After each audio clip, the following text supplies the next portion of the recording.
One simple last example, right? If you tell me, hey, it's 2 and 2, 4, and I tell you for sure, and you tell me testify to that, and I go, I don't know about that, bro. Does that make sense? So let's do your testimony. Be a Muslim today. Why not? I wasn't raised in a Muslim household, in the sense that my family was from Pakistan, but we didn't pray, we didn't fast. I went to churches, right?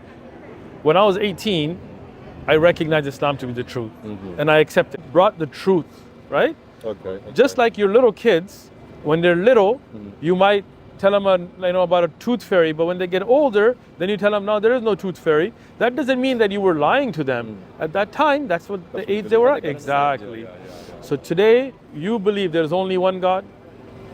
I've always believed there's only one God. Excellent. I've always believed there's But only today, you believe that God doesn't have any physical sons? From what you're saying, yes, but I never looked at it like that. I always looked at it. Right, but today, how do you see it?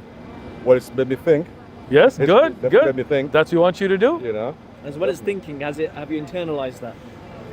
I've internalized. And has your heart accepted that Jesus Christ is not the literal Son of God, but he is a man of God, a messenger from God. Like we said, the verses about Adam and Ephraim and many others, that these are referred to as sons, daughters and sons. And we're, metaphorically all the sons, the children of God, if we do the work of God. Then we're all, God doesn't require procreation. He doesn't need to have this attribute. He's perfect in every way. So this is how we view him. And does your heart not accept that? And if it does, then why does your tongue not testify to it? Beautiful. Beautiful. You guys in my head, eh? Yeah. Look, if you look at even the Bible, when Jesus, for example, when he says, let's see, he asks his companions, It's the basics of Islam. Yeah. I can give you a Quran and it's not a problem. But when he is asked, who is Jesus? What do his companions say? And when he had come into Jerusalem, all the city they moved, and saying, who is this? So at that time, the true fall, what did they say? So the multitude said, this is Jesus, the prophet from Nazareth. Okay. He's called a prophet. Yeah. Right? So if you believe Jesus is a prophet, Muhammad's a prophet, Abraham's a prophet, you testify to what you believe. Right? Let me give you one simple last example, right? If you tell me, hey, it's 2 and 2, 4, and I tell you for sure, and you tell me testify to that, and I go, I don't know about that, bro. Does that make sense? Yeah. So let's do your testimony. Be a Muslim today. Why not? Just so you know, Sheikh, and like due diligence. What are the beliefs of Muslims?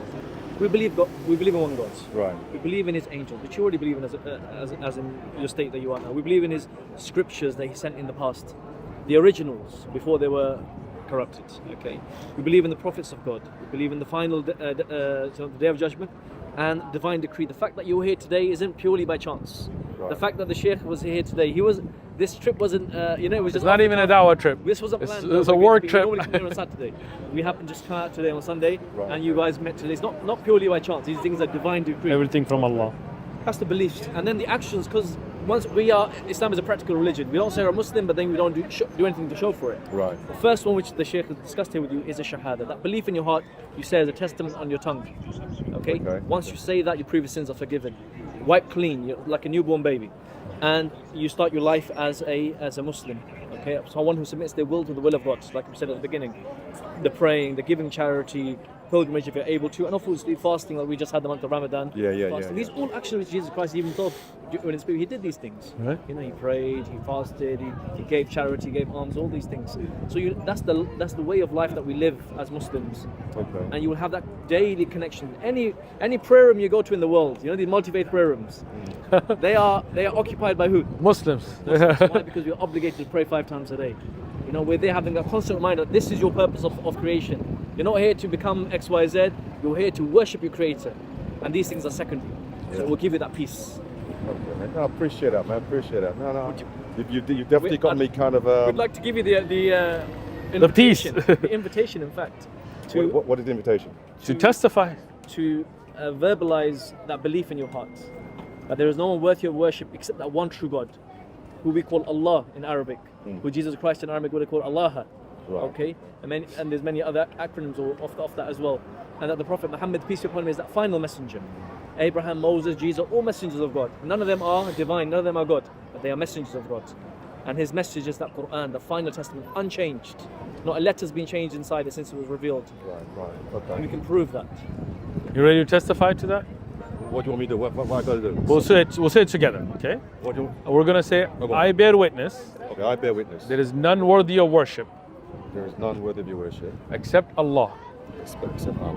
And I bear witness And I bear witness. that Muhammad Muhammad is the servant is the servant and messenger of Allah. and the messenger of Allah. Allahu Akbar.